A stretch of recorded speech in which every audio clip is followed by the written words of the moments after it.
ज़माना बदल रहा, टेक्नोलॉजी आ रही है लगातार, पर अब भी अंधविश्वास लोगों के अंदर से नहीं गया है। अब भी लोग तांत्रिकों पर विश्वास करते हैं और मानते हैं कि तांत्रिक झट से उनकी समस्याओं का समाधान कर देंगे।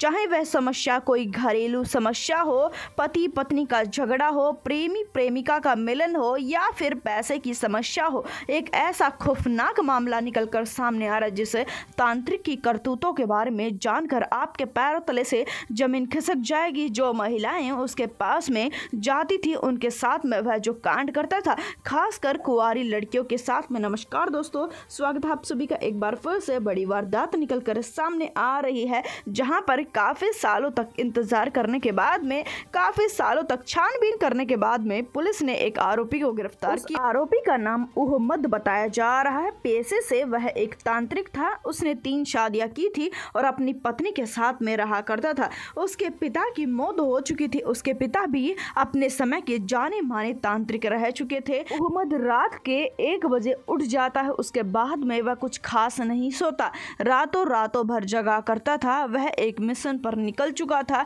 ऐसा लग रहा था मानो कि वह दिन ब दिन पागल होता जा रहा था। आज की बात है, जिस समय पर उसके पास में इलाज करवाने के लिए आसपास के लोग आते रहा करते थे। आसपास के लोगों को पता था कि वह एक तांत्रिक है। एक लड़की उसके पास में आती है इलाज करवाने के लिए। वह एक समस्या लेकर आई थी, जिसके चलते तांत्रिक उसे उसके पास वाले गन्ने के खेत में लेकर जाता है और गन्ने के खेत में लेकर जाने के बाद में एक बड़ा सारा गड्ढा खोदता है और लड़की को उसमें बैठने के लिए कहता है। लड़की जब इसमें बैठने के बारे का कारण पूछती है तो तांत्रिक कहता है कि इसी प्रकार से मैं इलाज करता हूँ और मुझ पर विश्वास करो, इस प्रकार से तुम्हारा इलाज बिल्कुल ठीक होगा। लड़की तांत्रिक के कहने पर उस गड्ढे में बैठ जाती है। उसके बाद में तांत्रिक मंत्र पढ़ना शुरू कर देता है और उस गड्ढे में मिट्टी डालना शुरू कर देता है। उसे गड्ढे में एक एक करके वह मिट्टी डालता है और इतनी मिट्टी वह डाल देता है कि वह मिट्टी लड़की की गर्दन तक आ जाती है। जिस समय पर लड़की की गर्दन तक ये मिट्टी आ जाती है, जैसे ही यह मिट्टी उसकी गर्दन तक आती है, तांत्रिक उसका गला घोट देता है।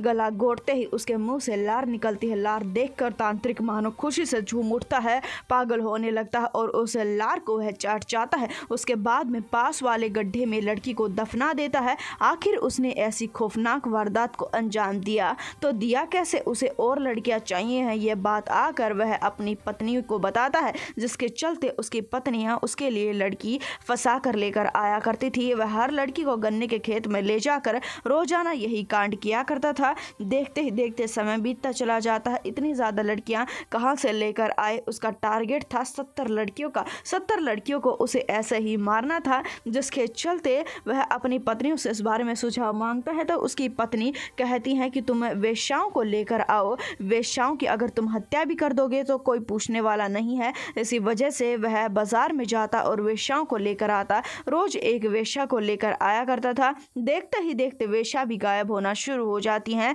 वह देखते ही देखते 42 लड़कियों को यूं ही तड़फा कर मार देता है। एक दिन की बात है कि एक दिन उसके पास में कमला नाम की एक लड़की आती है और कमला को भी वह उसी गड्ढे में बैठने के लिए कहता है। पर कमला इस बात का कारण पूछती है और कहती है कि तुम ऐसा करने के लिए क्यों कह रहे हो? तुम कैसे तांत्रिक हो? ये कैसा इलाज है? जिसके चलते वह कहता है कि नहीं, यही सबसे अच्छा इलाज है। जिसके चलते कमला को उस गड्ढे में बिठा देता है। वही सब कुछ कमला के साथ में वह करने लगता है। जिसके पश्चात में अक्सर ही वहां से एक आदमी गुजरा करता था। आज भी वह आदमी गुजर रहा था। जिसके बाद में उसके मन में ख्याल आता है कि जब भी यहाँ पर आता हूँ कोई ना कोई नया गड्ढा खुदा हुआ मिलता है। ऐसी भी क्या बात है इस गन्ने के खेत में? जिसके चलते वह पास में जाता है। एक ताज़ा गड्ढा दिखाई दे रहा था। उस गड्ढे को खोदना शुरू कर देता है। जैसे ही कुछ मिट्टी उसने हटाई थी, उसे इंसानी एक उंगली दिखाई देती है। उसके पैरों तले से जमीन खिसक जाती है। वह चीखना चिल्लाना शुरू कर देता है। चीखते चिल्लाते हुए गाँव की तरफ जाता है।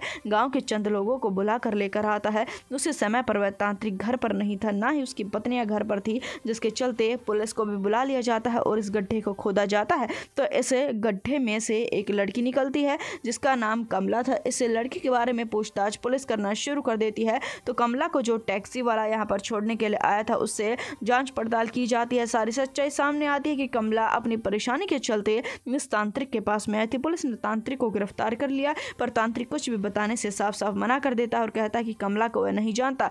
असलियत उस समय पर सामने आती है जिस समय पर उसके खेत की खुदाई होती है। जेसीबी को बुलाया जाता है और करीबन 42 लड़कियों की लाश निकलती है। तो पैरों तले से पुलिस के भी जमीन खिसक जाती है। हक्की बक्की पुलिस रह जाती, किसी के कंकाल, किसी की गली सड़ी लाश पुलिस को बरामद हुई थी। उसके पश्चात में उसे कोर्ट में पेश किया जाता है। ऐसी दरिंदगी, ऐसी हैवानियत को देखकर हर कोई हैरान रह जाता है। पुलिस को तो समझ नहीं आ रहा था कि ये किस प्रवृत्ति का आदमी है। कोर्ट में उससे इस बात का कारण पूछा जाता है तो वह हैरान कर देने वाली सच्चाई बताता है। वह कहता है कि एक दिन वह सो रहा था, उस दिन के बाद से उसे कुछ खास नींद नहीं आई। उसी रात में उसके सपने में उसके पिता आते हैं। उसके पिता भी जाने माने तांत्रिक रह चुके थे। वह उसे कहते हैं कि तुम्हें अपनी शक्तियों को बढ़ाना होगा। अगर तुम्हें अपनी शक्तियों को बढ़ाना है तो तुम्हें करीबन 70 लड़कियों की इस तरीके से हत्या करनी होगी। इस तरीके से हत्या करने के बाद में तुम काफ़ी शक्तिशाली हो जाओगे। जिसके पश्चात में पुलिस भी हैरान रह जाती है, कोर्ट हैरान रह जाता है, जज हैरान रह जाता है। उस आदमी को मौत की सजा सुनाई जाती है। फिर उससे उसकी आखिरी इच्छा पूछी जाती है तो आखिरी इच्छा जानकर आपके भी पैरों तले से